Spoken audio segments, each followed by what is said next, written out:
అందుకని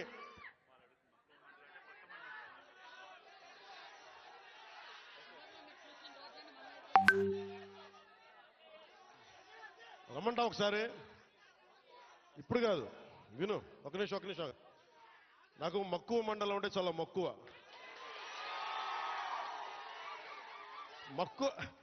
మండలం కాదు, అన్ని మండలాలు తిరుగుతాం. ఒక్క రోజులో అన్ని సాధ్యం కాదు కాబట్టి మీరు నాకు వదలండి. ఆ రోజు మా జయకృష్ణ గారి కోసం వచ్చినప్పుడు మొత్తం వచ్చారు కదా, నేను మర్చిపోతాను ఆ రోజున. అన్ని కాదు. నా కోరిక ఒకటేంటంటే నన్ను పని చేసుకునేవాడిని. మీరు నా మీద పడిపోతే రోడ్డు వేసారని ఇందాక అడుగుతా ఉన్నా, రోడ్డు వేద్దామంటే కనిపించలేరు. మీ అందరికి దండం పెడతాను బాబు, నాకు రోడ్డు చూడండి ఇవ్వండి అని. ఓజీ అంట. లేదంటే అన్న ఇదివరకు సీఎం అనే వాళ్ళు ఇంకా పోలా, డిప్యూటీ సీఎం గారు సరిపోతాను, ఆనందించాను. ఇంకా అవి కాకుండా నేను అనేది ఏంటంటే యువతకు కానీ, ఆడపడుచులకు కానీ, పెద్దలకు కానీ, నేను వచ్చి మీకు నన్ను పని చేస్తే మీ భవిష్యత్తుకే మంచిది. నన్ను చుట్టుముట్టారనుకోండి, పని చేయాలి కదా.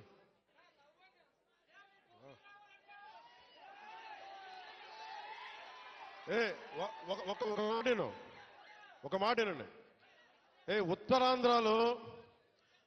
ఉత్తరాంధ్రలో మీరు తెలుగు నేర్పించిన నేల ఇది, వాడుక భాష నేర్పించిన నేల ఇది, తిరుగుబాటు అంటే నేర్పించిన నేల ఇది. అంటే మనల్ని ఎవరన్నా దోపిడీ చేస్తుంటే ఎదురు తిరిగే నేల ఇది. మీరు ఈరోజు ఏమైపోయారంటే, మీరు సినిమాల మోజులో పడిపోయి మీరు పోస్టర్లు పెట్టి ఓజీ లేదంటే మిగతా హీరోలకి జైజీలు కొట్టి ఇవన్నీ కొట్టండి. కానీ మీరు కనుక మీ జీవిత బాధ్యత తీసుకోకపోతే ముందుకెళ్ళారు. మీరు మాట్లాడితే అన్నా మీసం తిప్పు అంటారు. నేను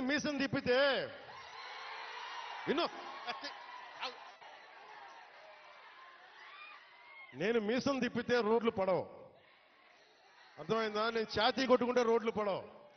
నేను వెళ్ళి ప్రధానమంత్రి గారికి దండం పెట్టి ముఖ్యమంత్రి గారి దృష్టికి ఆ సమస్య తీసుకెళ్తే రోడ్లు పడతాయి. అందుకని మీసాలు తిప్పడాలు, ఛాతీలు కొట్టుకోవడాలు నాకు చేతగావు. పని చేయడం తెలుసు, నాకు పని చేయనివన్నాను. అందుకని మీ అందరికీ మరోమారు ధన్యవాదాలు చెప్పుకుంటూ